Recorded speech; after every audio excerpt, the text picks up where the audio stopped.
il faut toujours bâtir dans le sens que Dieu a décidé, c'est-à-dire les racines en bas, la cime en haut et ne jamais rien renverser. C'est pourquoi les rabbins sont extrêmement, je vais dire, érudits pour comprendre ce mot omdim. C'est pourquoi ils disent ce mot en réalité paraît être inutile. Tu feras des planches en bois de chittim, mais tu les mettras debout. Mais évidemment, tu ne vas pas les mettre couchés, ça paraît logique. Et pourtant, on se rend compte combien le monde est capable de renverser le système. Et même parfois, l'Église renverse le système. Toute religion renverse le système. Et ainsi, le tabernacle commence à être complètement, j'allais dire, complètement faussé. Et tout ce qui devait être en haut se trouve en bas, tout ce qui est en bas se trouve en haut. Et voilà le problème qui se pose au niveau de la construction du monde. Le monde doit être bâti selon le plan de Dieu, selon les idées que Dieu a données. Alors, voilà, donc nous continuons cela. Donc le mot omdim, donc oui, c'est ça, donc je prends mes notes, hein. Ne pas permettre le renversement de telle sorte que le monde ne s'écroule pas et ne s'effondre pas. Nous allons remarquer que si on continue, et si les politiques continuent de vouloir imposer leur système de renversement de la sexualité de l'être humain, le système du monde s'écroule automatiquement. Le système va s'écrouler. Nous sommes en train de vivre actuellement le commencement d'un effondrement total, parce que Babylone n'est qu'un effondrement, parce qu'il renverse le système que Dieu a décidé de mettre en place dès le commencement. Alors nous continuons le texte parce que il dit que tu recouvriras d'or les planches. Tu le recouvriras d'or. Et ici, c'est au verset 29 du chapitre 26. Tetsapé, tu recouvriras, tetsapé, tu recouvriras donc zahav d'or. Qu'est-ce que ça veut dire de recouvrir d'or? Les rabbins nous disent une idée absolument intéressante. Ils nous disent qu'il y a deux façons de recouvrir un objet avec de l'or. Et ils disent, soit on va faire un moule en or dans lequel on va glisser la planche, soit, disent-ils, on va prendre la planche et on va adapter l'or dessus, d'une façon ou d'une autre. Soit on va faire ce qu'on appelle de la dorure. Il y a beaucoup de gens qui connaissent, beaucoup de personnes actuellement qui travaillent dans la dorure pour faire dorer des objets, des boiseries, on en voit à Versailles, et c'est toute une technique de placer de l'or sur le bois. Mais en fait, ils disent l'or ne peut être que placé sur le bois à condition que la structure intérieure puisse garder l'or. Ce n'est pas l'or, c'est-à-dire l'apparence qui garde l'intérieur, mais c'est toujours l'intérieur qui va porter l'extérieur. Et de là, les rabbins nous donnent une très bonne définition. Ils nous disent qu'en réalité, ce n'est pas ce que je vois de quelqu'un qui m'importe, mais c'est ce qui est à l'intérieur de lui et qui va porter ce que je vais voir à l'extérieur de lui. C'est pourquoi il dit que l'or, il dit tu le couvriras d'or. Non pas en le glissant à l'intérieur, comme si l'or pouvait tenir seul, il ne peut pas tenir seul, il ne tient que par ce qu'il y a à l'intérieur. Autrement dit, si l'intérieur se détruit, tout l'extérieur s'écroule également. Les deux idées fonctionnent en même temps, des planches qui sont dressées, racines vers le bas, cime vers le haut, à l'intérieur le même système se produit, ce qui est à l'intérieur n'est porté que par ce qui est à l'extérieur n'est porté que par ce qui se trouve à l'intérieur. Ne cherchez jamais à connaître quelqu'un uniquement par ce que tu vois extérieurement, et c'est cela qu'il veut dire. Faites attention. Ce que tu vois extérieurement, si c'est la gloire est portée par le bois qui est à l'intérieur. Et c'est un texte dont j'avais souvent parlé et qui est magnifique, c'est que le bois de chittim qui représente le bois fou, c'est-à-dire le bois de la croix, sans lui, la gloire ne peut même pas apparaître. La gloire est soutenue par la croix. La gloire de Dieu est portée littéralement par le bois de la croix, par le bois fou. Si je retire ce qui est à l'intérieur, eh bien mes amis, quelque chose ne peut pas être vu d'une façon, je dirais, claire, nette, sainte à l'extérieur. Soyez très prudents pour bien comprendre ce que j'explique. On a tellement mis l'accent, souvent, sur l'extérieur, et je vais vous dire ceci qui est très important.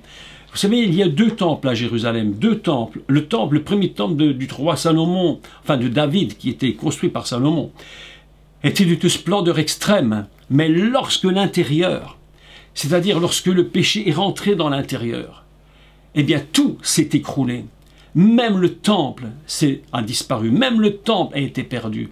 Alors on pleure évidemment sur la beauté du temple, mais ce qu'il faut, c'est pleurer sur la beauté, c'est se remettre à l'intérieur de nous-mêmes et nous demander, mais pourquoi ce temple a-t-il été détruit? Et lorsque le peuple est transporté dans l'exil, et le prophète dit cette phrase magnifique, et nous étions là et nous pleurions, et nous avions suspendu nos harpes au sol de la rivière. Et ils sont là en train de pleurer en se disant, mais qu'est-ce qui est arrivé? Mais qu'est-ce que nous avons fait? Pourquoi le temple s'est-il écroulé? Mais mes amis, simplement parce que l'extérieur n'est porté que par l'intérieur. Et si l'intérieur se détruit, même le temple de Jérusalem, Dieu dit, mais même le temple ne peut pas subsister. Le temple ne subsistera que lorsque l'intérieur du temple sera sanctifié. Je vous parlais il y a 2 jours de la sanctification, mais c'est cela qui est très important. C'est cet intérieur qui tient la gloire. Et s'il n'y a plus d'intérieur, même la gloire disparaît. C'est pourquoi je vous rappelle ce texte très important où il est dit qu'ils sont, parce que l'homme a péché, c'est-à-dire que sa vie intérieure est détruite, il a perdu, il a été privé de la gloire. Pourquoi? Parce que la gloire, elle est portée par la sainteté et par ce qui se trouve à l'intérieur. Ainsi, nous avons 2 idées absolument fantastiques sur ces planches du tabernacle. Elles sont premièrement coupées et placées dans l'ordre de la croissance de l'arbre. Deuxièmement, c'est cette capacité d'être du bas vers le haut qui permet que ces planches soient recouvertes d'or et que l'or puisse tenir sur les planches. D'accord? C'est très important. Ne cherchons pas la gloire. Ne cherchons même pas à espérer toucher de la gloire, à produire quelque chose de fabuleux, si à l'intérieur de nous, il n'y a rien qui fonctionne droitement. Comment voulez-vous porter la gloire de Dieu si le bois est inversé? Impossible. C'est comme ça pour le tabernacle, c'est comme ça pour le monde, c'est comme ça pour l'Église. Vous savez, la Bible dit que la gloire de Dieu remplit l'univers et le monde. Il dit que sa gloire couvre le monde, couvre même le fond des océans et partout. Mais renversons le système et nous constatons quoi? Mais ce que la terre est en train de crier. Pourquoi la terre est-elle en train de crier? Pourquoi elle est-elle en train de hurler? Mais parce que justement, on a renversé tous les systèmes. Et que le monde que Dieu a créé, c'est comme son tabernacle. Et elle dit, je veux venir habiter dans mon monde. Je ne suis pas un Dieu qui habite tout seul là-haut. J'ai l'impression parfois que Dieu n'aime pas la solitude. Dieu aime bien voir ses enfants à côté de lui. Vous savez, nous, on aime bien avoir nos familles autour de nous. Hein, en général, on aime nos enfants, nos petits-enfants. Hein, on n'aime pas être tout seul dans une maison. Vous êtes tout seul dans la maison et puis voilà. Après un certain temps, tu te dis, c'est difficile tout seul. Moi, quand mon épouse quitte la maison, pour quelque temps, je suis tout seul, bon, je cuisine plus très bien, ou je cuisine même pas du tout. Après une semaine, je téléphone, il faut qu'on se revoie rapidement, parce que la solitude, c'est quelque chose qui n'est pas bonne. Et Dieu n'aime pas cette solitude. Il veut habiter dans son monde. Il aurait tant aimé. D'ailleurs, c'est tellement vrai qu'il dit, il y aura un nouveau ciel, des nouveaux cieux, et une nouvelle terre, où la justice habitera.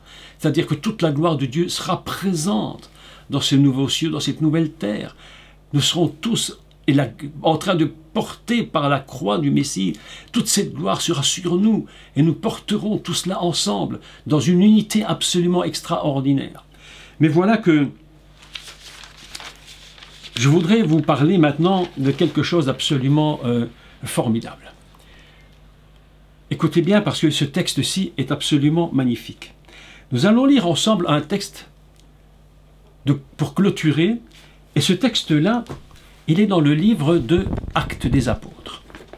Et nous allons lire Actes des Apôtres au chapitre 5.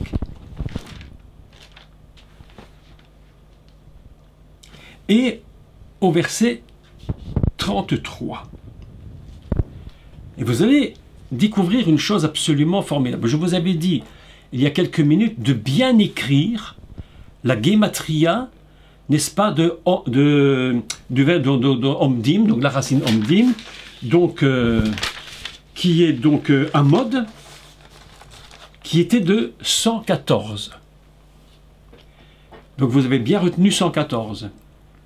Et maintenant, nous allons lire un texte. Et vous allez voir ce qui se produit dans ce texte absolument formidable. Je vous ai donc parlé de l'Église qui se bâtit selon la pensée divine. Et nous sommes ici dans un texte où l'Église est en train de se bâtir, le peuple de Dieu est en train de se bâtir, les disciples du Messie sont en train d'annoncer l'Évangile, font des miracles, ils portent en eux vraiment une structure fantastique qui porte la gloire de Dieu, mais évidemment cette gloire de Dieu va extrêmement déranger les religieux, et nous lisons le texte dans Acte 5 et verset 33. C'est Pierre avait dit juste auparavant aux religieux qui les avait enfermés et puis qui les avait battus. Et puis, bon, ils vont quitter la prison surnaturellement et ils vont prêcher. Et voilà ce qui est dit. Furieux de ces paroles, il voulait les faire mourir, donc les disciples. Mais un pharisien nommé Gamaliel, docteur de la loi, estimé de tout le peuple, se leva dans le Sanhédrin et ordonna de faire sortir un instant les apôtres. Puis il leur dit, donc c'est Gamaliel qui parle, écoutez bien, Gamaliel, c'est pas n'importe qui ce monsieur. Et c'est pas par hasard qu'il est là. C'est pas par hasard qu'il est là. Il leur dit, hommes israélites, prenez garde à ce que vous allez faire à l'égard de ces gens. Mis en garde. Car il n'y a pas longtemps que parut Teudas qui se donnait pour quelqu'un et auquel se rallièrent environ 400 hommes. Il fut tué et tous ceux qui l'avaient suivi furent mis en déroute et réduits à rien. Après lui parut Judas, le Galiléen, à l'époque du recensement, et il attira du monde à son parti. Il périt aussi, et tous ceux qui l'avaient suivi furent dispersés. Et maintenant, écoutez la suite, maintenant c'est ici que c'est intéressant. Et maintenant, je vous le dis, ne vous occupez plus de ces hommes, et laissez-les aller. Si cette entreprise où cette œuvre vient des hommes, elle se détruira. Mais si elle vient de Dieu, vous ne pourrez la détruire. Ne courez pas le risque d'avoir combattu contre Dieu. Pourquoi je lis ce texte? Et pourquoi est-ce Gamaliel qui est en train de dire faites attention à la façon dont vous allez agir? Si vous touchez injustement à la construction, c'est-à-dire aux planches qui sont dressées, qui portent la nature du divin et qui produit la gloire de Dieu, si vous touchez à ça, c'est dramatique. Et pourquoi vous ai-je parlé du code 114? Parce que le mot qui se dit, qu'on dit en français Gamaliel, vaut 114. C'est la même valeur numérique. Il est 114. Gamliel, en hébreu, Gamliel, c'est 114. Il a la même valeur que ce que l'on dit, vous construirez des planches et vous les mettrez debout. Ne touchez pas à la structure.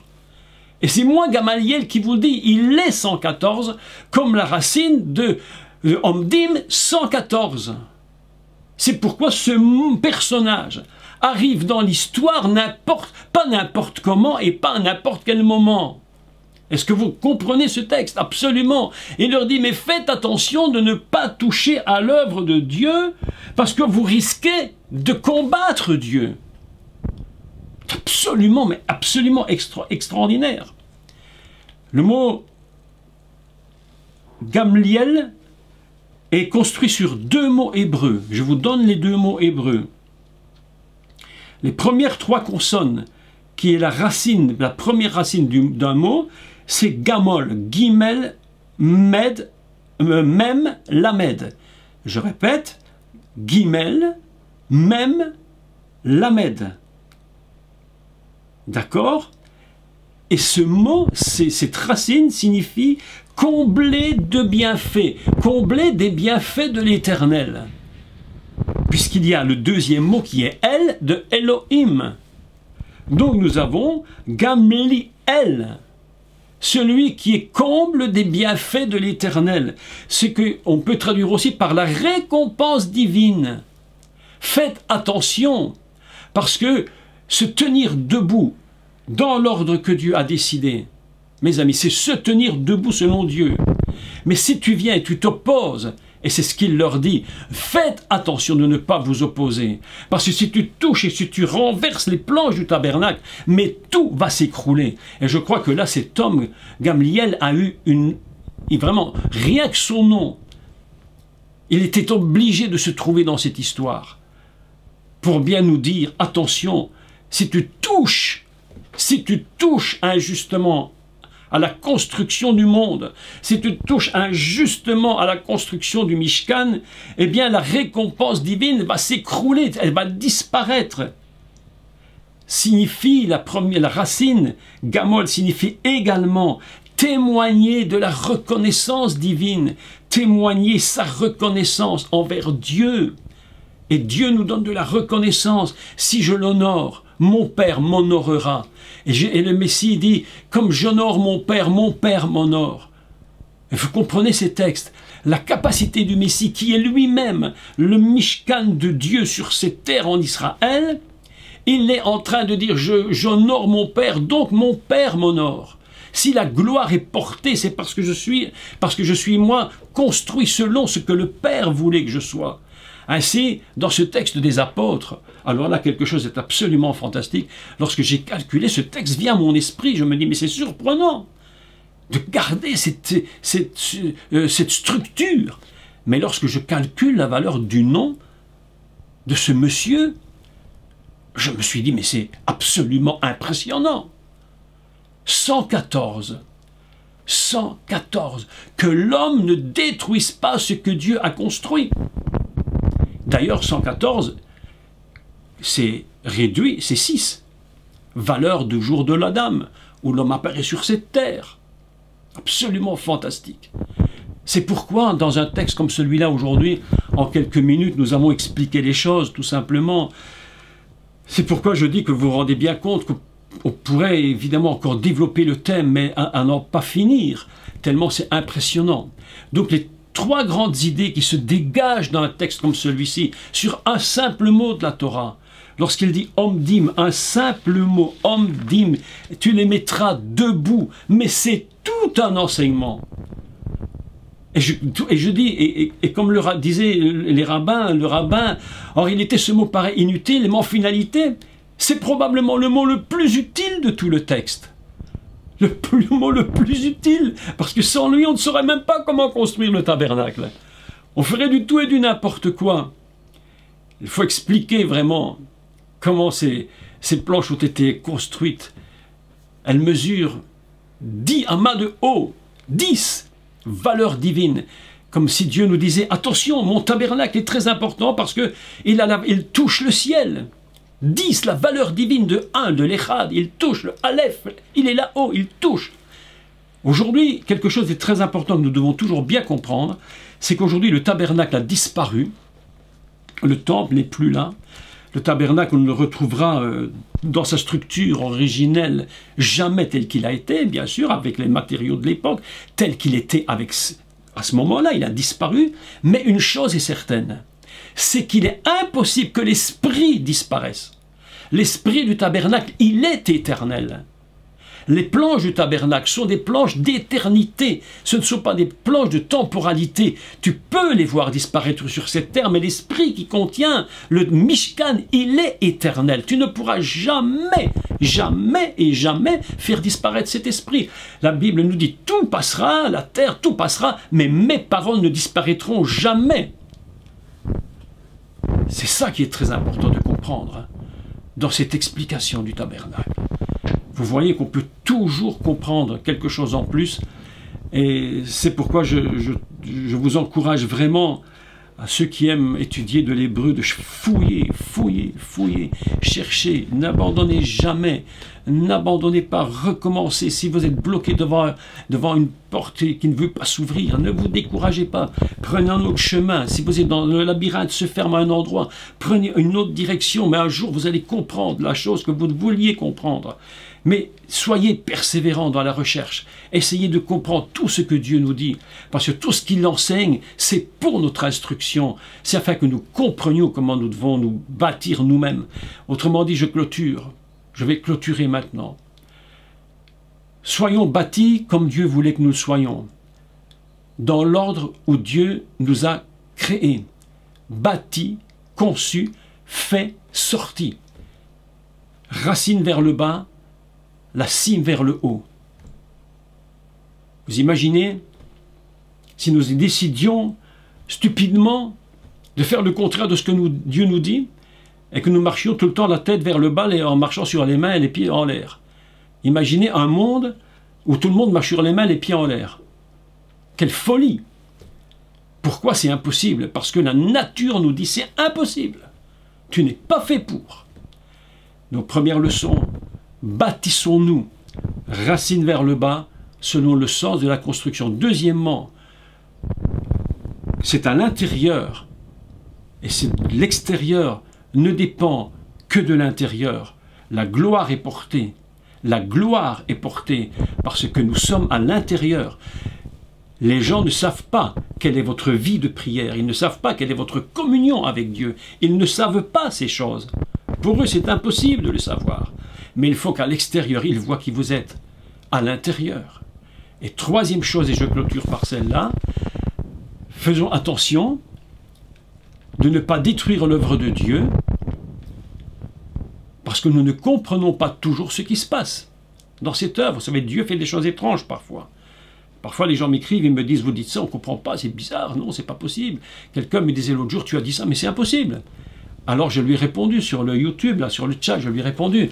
Mais vous me dites ça, c'est impossible, mais je vais vous donner un exemple et vous allez me dire qu'est-ce que ça veut dire. Je lui donne un autre exemple, tout à fait improbable, mais qui est humainement impossible. Et pourtant, dit Dieu, c'est comme ça que ça se produit, c'est pas autrement. C'est ainsi que ça se produit.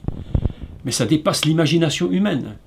Donc faisons très attention, et soyons très attentifs à ce que nous écoutons et à ce que nous disons, à ce que nous enseignons, de telle sorte que nous ne renversions pas le système et qu'il y ait toujours parmi nous, des gens qui soient comme Gamaliel, c'est-à-dire des personnes qui sont capables d'apporter constamment au monde et à l'Église ce qu'on appelle la récompense divine, de combler de bienfaits divins le monde dans lequel nous nous trouvons. Et c'est cela que Dieu demande.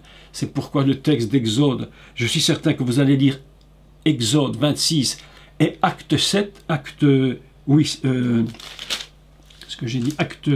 5, ben vous n'allez plus jamais lire le texte de la même manière qu'avant, j'en suis certain. Plus jamais.